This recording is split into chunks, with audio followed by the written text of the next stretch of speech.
नमस्कार दोस्तों, सभी व्रती महिलाओं को करवा चौथ के पावन पर्व की हार्दिक शुभकामनाएं। माँ करवा आप सभी के सुहाग को लंबी आयु प्रदान करे। सुख, सौभाग्य और समृद्धि से आपका परिवार सदैव भरा रहे। ऐसी शुभकामनाओं के साथ आइए सुनते हैं करवा चौथ की पौराणिक कथा। बहुत समय पहले की बात है। एक साहूकार के 7 बेटे थे और उनकी एक बहन करवा थी। सभी 7 भाई अपनी बहन से बहुत प्रेम करते थे, यहाँ तक कि वो पहले उसे खाना खिलाते और बाद में स्वयं खाते थे। एक बार उनकी बहन ससुराल से मायके आई हुई थी। शाम को भाई जब अपना व्यापार व्यवसाय बंद कर घर आए तो देखा उनकी बहन बहुत व्याकुल थी। सभी भाई खाना खाने बैठे और अपनी बहन से भी खाने का आग्रह करने लगे, लेकिन बहन ने बताया कि आज उसका करवा चौथ का निर्जला उपवास है और वह भोजन सिर्फ चंद्रमा को देखकर उसे अर्घ देकर ही खा सकती है। क्योंकि चंद्रमा अभी तक नहीं निकला, इसलिए वो भूख प्यास से व्याकुल हो उठी है। सबसे छोटे भाई से अपनी बहन की ऐसी हालत देखी नहीं जाती और वह दूर पीपल के पेड़ पर एक दीपक जलाकर चलने की ओट में रख देता है। दूर से देखने पर ऐसा प्रतीत होता है कि जैसे चतुर्थी का चंद्रमा उदित हो रहा हो। इसके बाद भाई अपनी बहन को बताता है कि चंद्रमा उदय हो गया है, तुम उसे अर्घ देने के बाद भोजन कर सकती हो। बहन खुशी के मारे भाभीयों के पास भागी भागी गई और कहने लगी, भाभी भाभी चलो, चंद्रमा उदय हो गया, अर्घ देकर व्रत खोलते हैं। सभी भाभियां बोली, नहीं नहीं बहन, ये तो तुम्हारा चंद्रमा निकला है, तुम इसे अर्घ दे दो, हमारा चांद तो बाद में निकलेगा। बहन के कुछ समझ नहीं आया, परंतु भाइयों के कहने पर वो सीढ़ियां चढ़ चंद्रमा को देखती है, उसे अर्घ देकर खाना खाने बैठ जाती है। पहला निवाला मुंह में रखती है तो उसे छींक आ जाती है।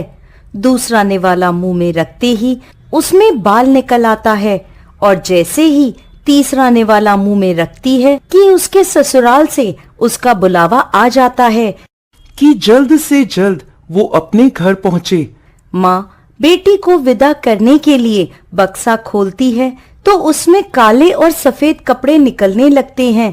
यह देखकर वो घबरा जाती है और बेटी से कहती है कि बेटा, रास्ते में जो भी बड़ा, बूढ़ा या छोटा बच्चा मिले सबके पैर छूती जाना। जैसे ही कोई पूर्ण आशीर्वाद देकर बूढ़ सुहागन होने का कहे तो अपने पल्ले पर गांठ बांध लेना। वो अपनी माँ के कहे अनुसार करती है, परंतु कोई उसे सदा सुखी रहो तो कोई सदा सौभाग्यवती रहो तो कोई पुत्रवती हो ऐसा आशीर्वाद देता है। कोई भी उसे पूर्ण आशीर्वाद नहीं देता। जैसे ही वो अपने ससुराल पहुंचती है तो घर के आंगन में छोटी ननद मिलती है। वो छोटी ननद के पैर छूती है तो छोटी ननद उसे आशीर्वाद देती है, सदा सौभाग्यवती रहो, सदा सुखी रहो, दूधो नाव पूतो फलो, बूढ़ सुहागन हो। ये आशीर्वाद सुनते ही वो अपने पल्ले पर गांठ बांध देती है और अंदर जाती है। जैसे ही अंदर जाती है तो अपने पति का मृत शरीर देखती है। उसे देखते ही वो जोर जोर से रोने लगती है। अब जैसे ही उसके पति को अंतिम संस्कार के लिए ले जाने लगते हैं तो वो जिद कर उनके साथ जाने को कहती है। सभी उसे अपने साथ ले जाते हैं। चिता को अंतिम अग्नि देने का समय होता है तो वह अपने पति को जलाने नहीं देती। परेशान होकर सभी लोग उसे शमशान में एक झोपड़ी डलवा देते हैं। वो अपने पति के शव को लेकर वहां बैठ जाती है और उसकी देखभाल करती रहती है। उसकी छोटी ननद रोज उसके पास आया करती और उसे खाना दे जाया करती थी और वह सुबह शाम अपने पति की साफ सफाई करती और उसके पास बैठी रहती। अब वो हर महीने की चौथ का व्रत करने लगी। व्रत करती, चंद्रमा को अर्घ देती और जब जोत करने बैठती तो चौथ माता प्रकट होकर कहती, करवा ले, घनी बुखारी करवा ले, भाइयों की प्यारी करवा ले। तो वह उनसे अपने पति की आयु मांगती, तो हर महीने की चौथ माता उसे ये कहकर वापस चली जाती कि तेरा सुहाग हमने नहीं, सबसे बड़ी चौथ माता ने लिया है, तो उन्हीं से अपना सुहाग वापस मांगना। ऐसे ही अश्विन माह की चौथ आई तो करवा उनसे कहने लगी, माता, मैं 12 महीने से यहाँ बैठी चौथ का व्रत कर रही हूँ। अब तो मुझे मेरा सुहाग वापस लौटा दें। अश्विन की चौथ माता बोली, तेरा सुहाग मैंने नहीं लिया, मुझसे बड़ी कार्तिक की चौथ माता तुझसे नाराज है।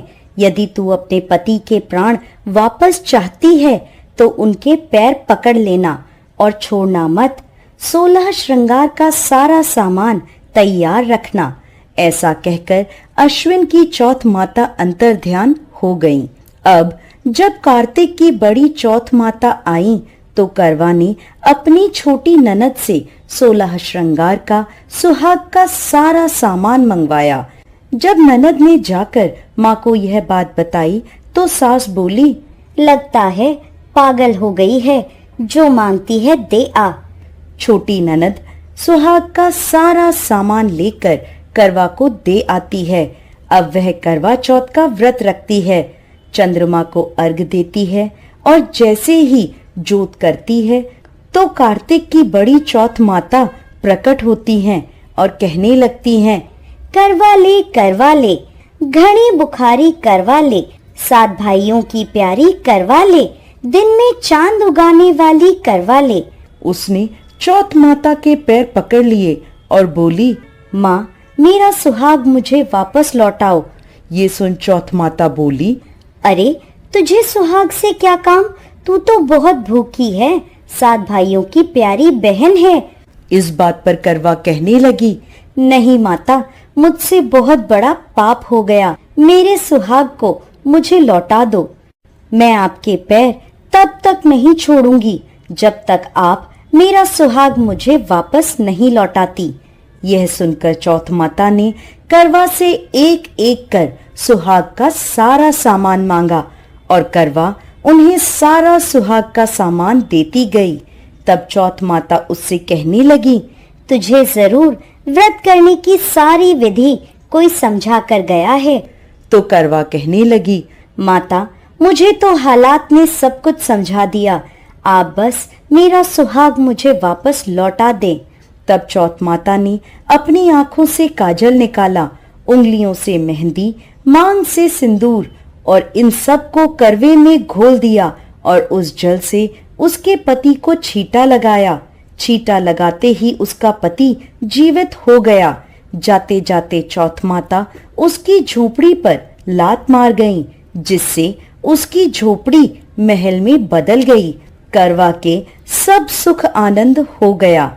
शाम को जब छोटी ननद भाभी के लिए खाना लेकर आई तो देखती है कि भाभी की झोपड़ी तो कहीं है ही नहीं। उसकी जगह एक बड़ा सा सुंदर सा महल खड़ा है।